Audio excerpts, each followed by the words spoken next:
Good morning to all. This morning is a special morning,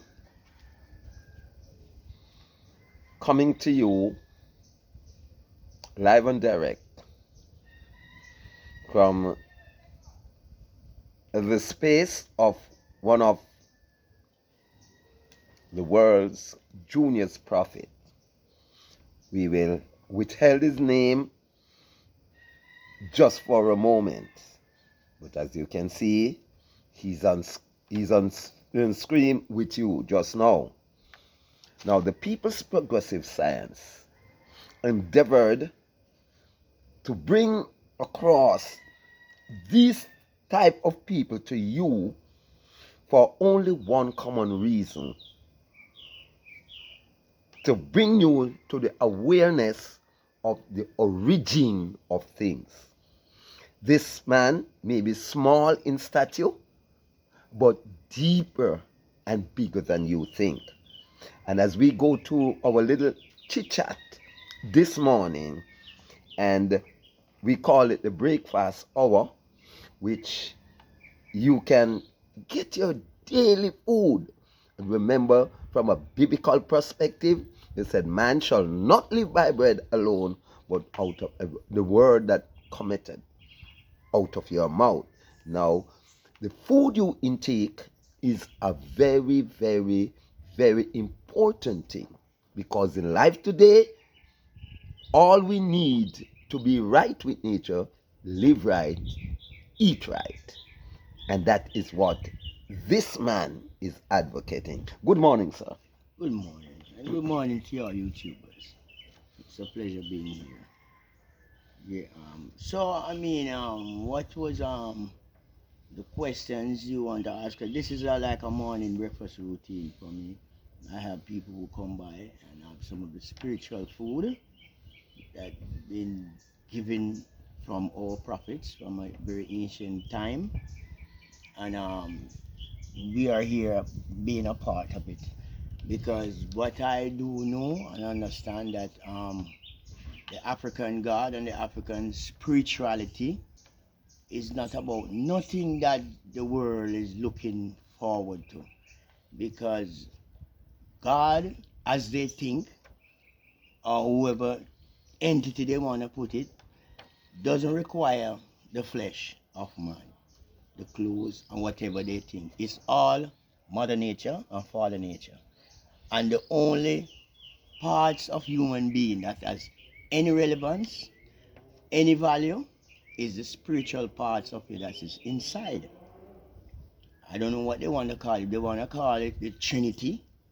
Whatever they want to perceive it to be, is nothing like that. Spirituality is based upon the glands that moves the body internally on the in and the out, especially your brain.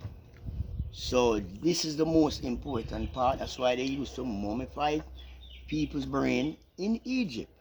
This was the process, this was the purpose and the process of mummification. It wasn't about any superficial thing that people keep talking about. I am telling you from a prophetic point of view, the only part that is very interesting to any form of Mother Nature and Father Nature is the glands that's inside of the body. Well, here I am. Let me tell you my profession. I will tell you that I am a food therapist, because I believe in food, in what you put inside of you. This is what you get out. You understand me?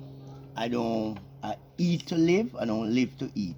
That means I don't just eat anything. Anything that I put inside is very special to me, and it moves the glands and the spiritual interiors of me to manifest whatever comes out to the fleshly mouth. That is what the way back God nature, the God of nature, really requires of us. Now, it has been a long journey for me to come to the fulfillment of this understanding. And oh, sorry, 1 minute. I didn't tell you, I am a food therapist and a geneticist. A geneticist is a person who studies glands, chromosomes and hormones and all of this. That is the total intake of your body. So now, this is what drive me to this field of understanding, because all what has been said to me through the churches and whatever, none of that make any sense to me, because I'm a very inquisitive person when it comes to nature. So I had do all researches. I have traveled the world. In other words, you have a passion for nature's laws. Right, I want to do the laws of nature, because I have the chart. I can show you the laws of nature, what has been written by Daniel, the prophet Daniel. Well, we will leave that because that is For another another subject. discussion. Yeah, another subject. Another morning breakfast. Another morning you breakfast. can look out for that. All right, You know. so I know the viewers are very interested, because they might like saying, "Oh, this is just another guy talking stupid things," because everybody's on YouTube, saying their own say, and I mean, doing what they're doing. But this small snap of interview that you are getting, you will never get this before. You never had this before, and you will never find anybody who can put it out like me. Trust me, I can put a bottom dollar on that, because I have traveled the world. I have been in every single documentation and books Tell are us, very tell us, important. tell to you. us of some of the places that you can readily the- come to mind that Well, you have traveled. I've been all over Europe, especially Paris. I've been to England. I've been to Canada. I've been to America. The most interesting place that I ever been in my lifetime is Ethiopia. And that was a dream of mine. And after being to Ethiopia, nowhere else had any interest to me. Because this is the true land of promise. Trust me on that. The Middle East that they're trying to give you has nothing to do with the true promise. The promised land that they are giving you. Let me give you a snapshot of the promised land, so I can clear up some things in your brain, what's going on. The promised land is way back when we as prophets and our ancestors as prophets was wandering through places and trying to find new places where you can survey, discover, and find out what's going on the other side of the world. So the venture took them way to the Middle East, and it's of interest because it's a tariff route, a trade route. It was a very important trade route then in ancient time, because you can trade to Europe, Asia, you can go all over. And if you can set up base there, you can make money on tariff. So our ancestors had made in a lot of trade. And as Abraham, and his son who was Ishmael. And Abraham trod there, took Ishmael. Ishmael was Cain, which is the land of Canaan, which they're not telling you. This was Cain. This was the Garden of Eden. As a matter of fact, the Garden of Eden was Jericho. This was in Jericho. And this was a place that they had really regarded as a very important spot. So it's no surprise. The land of Nod, where Cain went to, this was back in Egypt, going back to Egypt. But he had came there, met a lot of people, Arabs, met the Asians, the Asiatics people, and all these different tribes. I won't get into that. The Palestinians, met all these people.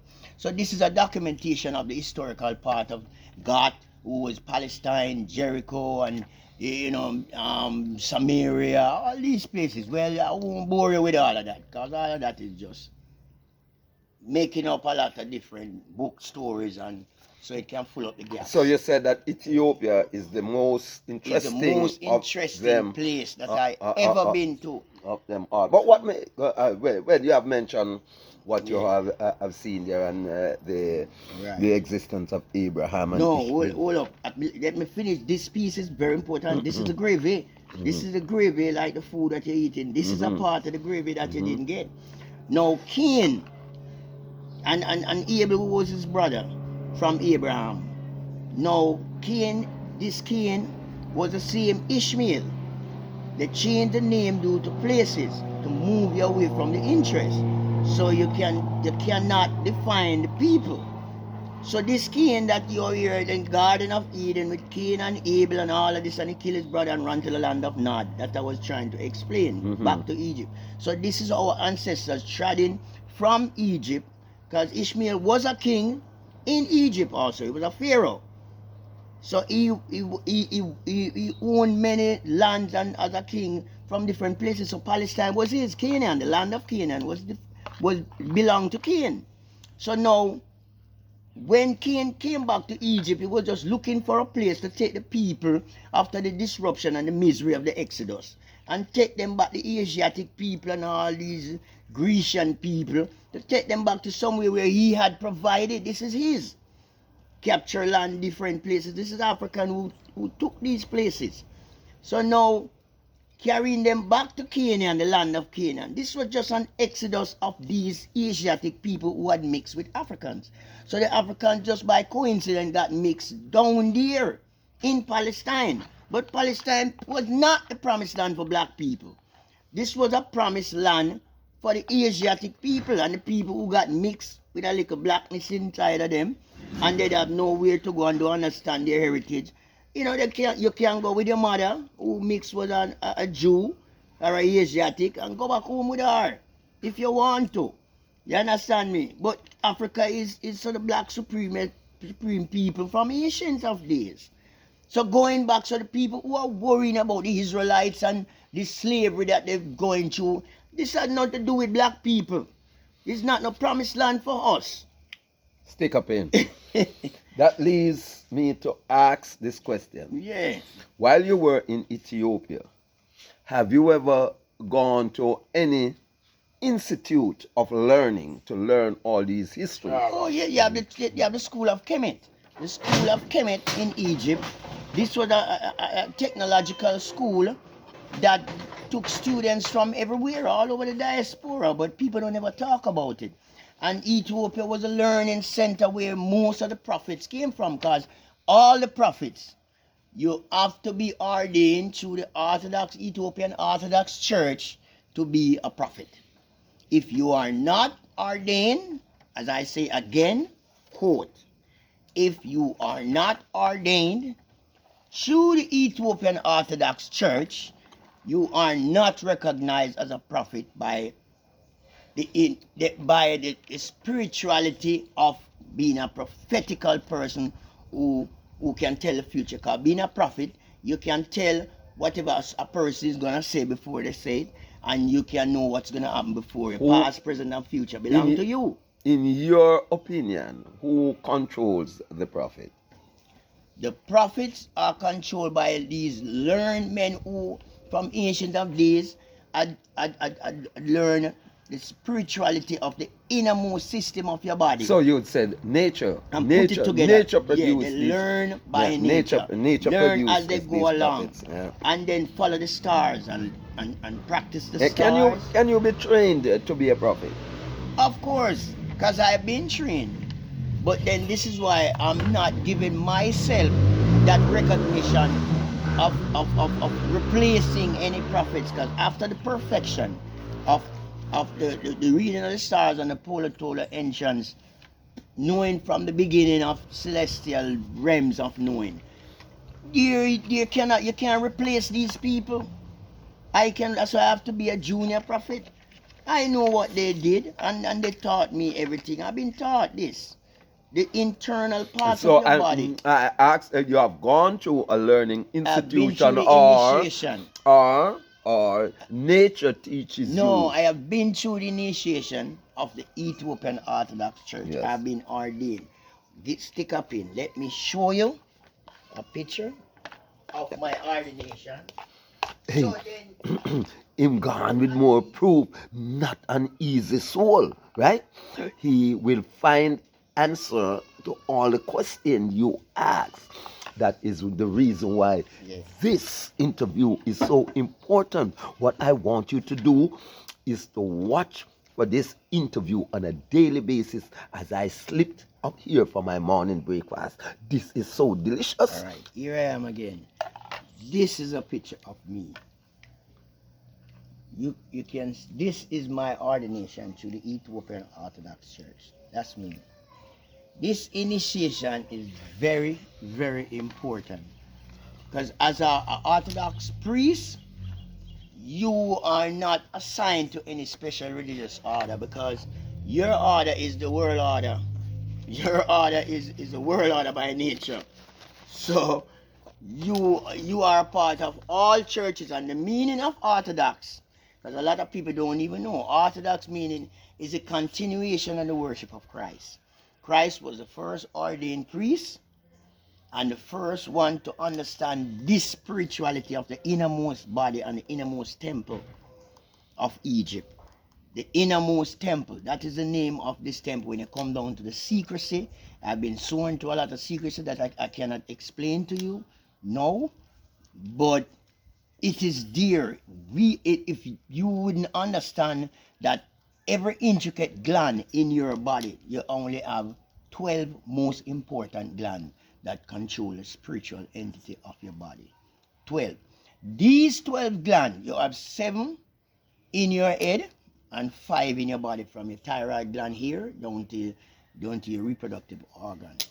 Now, these glands, each of them has a different color code. This is how the God of nature is very, very specific and important. This design is not by accident. Every single gland in your body of the 12 has a different color code in you. So, this is magnificently great of the God of nature.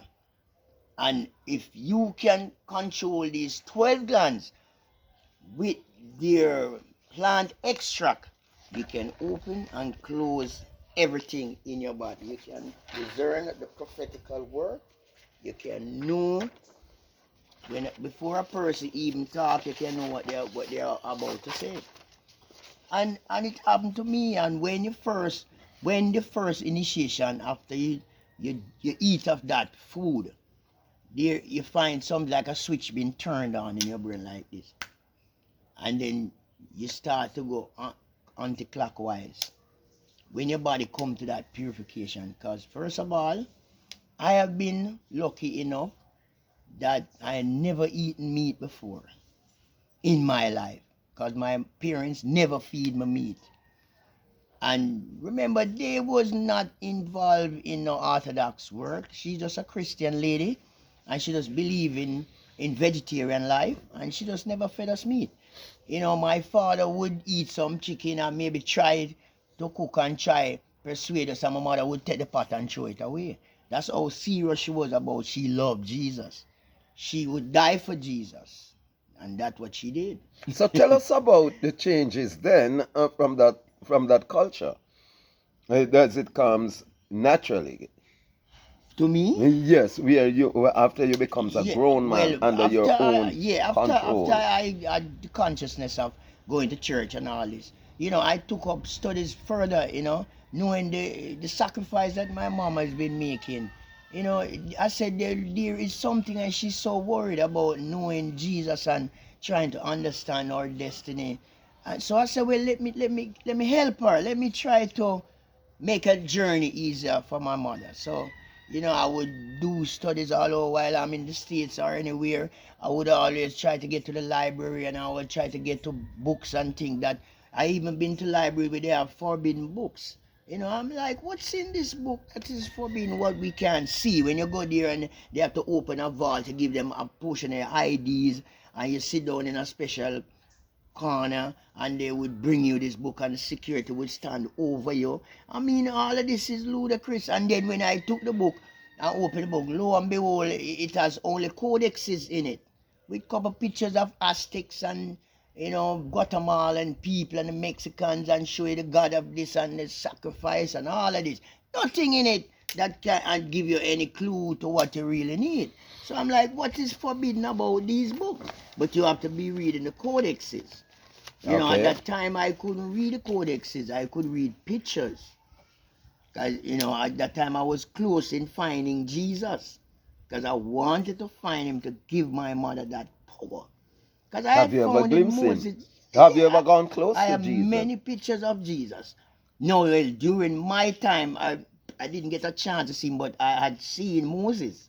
I had seen Moses Tell us what on a Jesus looked like, presentation. because here is a man who have seen Jesus. Of right? course, I have a lot So, of pictures of uh, Jesus. yes, but I have a lot of before instances, but I before never you seen show him personally, but I the- seen Moses hold on, personally. hold on. To see the pictures of Jesus that he has, right? It is for another interview, right? Right. Yeah, because you know I have pictures but of yeah, a but lot. what we want him to do is to tell us the what he have seen of Jesus with his common eyes, not the pictures. He had been to Oh, you want me to Ethiopia, give you and a yes, snapshot of Jesus? yeah, The yes, character of Jesus, what he would, no, what he is like. yeah. On the real When you Jesus, saw the him, real person. when you saw him, mark you. We are not speaking of Bar Jesus here, and we are not speaking. No, there's only one Jesus. Yeah, right. People can take any, We are speaking of the anyone. real Yeah. Jesus, the real No, Jesus. this is the person who represents Jesus, the real person. Now, Jesus is just a biblical name in terms of carrying over title. This was a title taken over from Christ. Now, let me get you clear. Christ is a different person from Jesus. Christ is a separate prophet from Jesus. Don't let them fool you. Jesus, while Christ was ruling and on the throne, and Jesus was not even born yet. I can tell you that, and I can prove it. I can prove it in many ways. But that's not even the importance of this. No. As we pass that stage, we as slaves. I just wanted you to do I'm is getting just to give it. us a description All of right, let me the do Jesus that you have All right, seen, let me and tell then you- we move along. Let me tell you the true Jesus, so they won't fool you anymore. Jesus was born in Ethiopia. What happened was during the time of Cain, as I was telling you about the diaspora and Cain, who was down there in Canaan, who brought these people, the Jewish people, who had believed and running from the persecution of Herod and all the different fractions of wars. These people came to Ethiopia, these Jewish people and mixed people, mixed race, came to Egypt and Africa and fleeing the wrath. So when they came, Jesus' mother came up too, and she was there living in Africa, living in Ethiopia, living in going around in Egypt. During that time, Joseph was being enslaved by the Ishmaelites. The Ishmaelites were the same, were the fraction of Africans from Cain. That's why they moved the name from Ishmael to Cain, so they can fool you. But the Ishmaelites who had sold Joseph, who had took Joseph, the story in the Bible is true, but you have to understand it. These Ishmaelites are the same Canaanites who sold Joseph to the Ishmaelites people for a token. This was the same Canaanites. And when they came, Joseph, who came to Egypt, was down there with the Pharaoh was a Asiatic Pharaoh. This wasn't an African. This was an Asiatic people who Moses had introduced to textile work in Africa, in Egypt and Ethiopia, and they was doing textile clothes, buying and selling clothes to different places and fractions all over the world with his father. So this guy was born in Africa, but he wasn't a black man. So this is who was on the throne at the time doing business and running the textile business, enslaving people and doing all kind of stuff. This was the person you want to show him? No. We are gonna leave that. I can show you in his reigning. We are gonna leave Right, that. let me leave that alone. Hold on. We are gonna leave that until Sunday So, back to morning. Jesus. Hold on. Calm down. Don't give me a description. No. We are gonna leave that until Sunday morning Okay. when we'll be coming live on direct and a Okay, live okay. telecast. Right, What we right. are doing here is synopsis Okay. of this Okay. great man to come. So that you can listen to and learn from. One that possessed with knowledge that many doesn't have. But we know that it is not a competition, but it is everyone with their experience put together, that we can send out the positive message to the younger generation, because at the ending of this all, what we are looking for, not only a better Jamaica, A but a better better world. world. So All we're right. gonna leave it Leave it here. there, yeah. So it was nice. Watch it. Come again, and we will Come, do remember more. Sunday morning Yeah. for the live telecast. We and I and the junior prophet gonna be on once again. Argument done. I'm out. Nice to be here with you.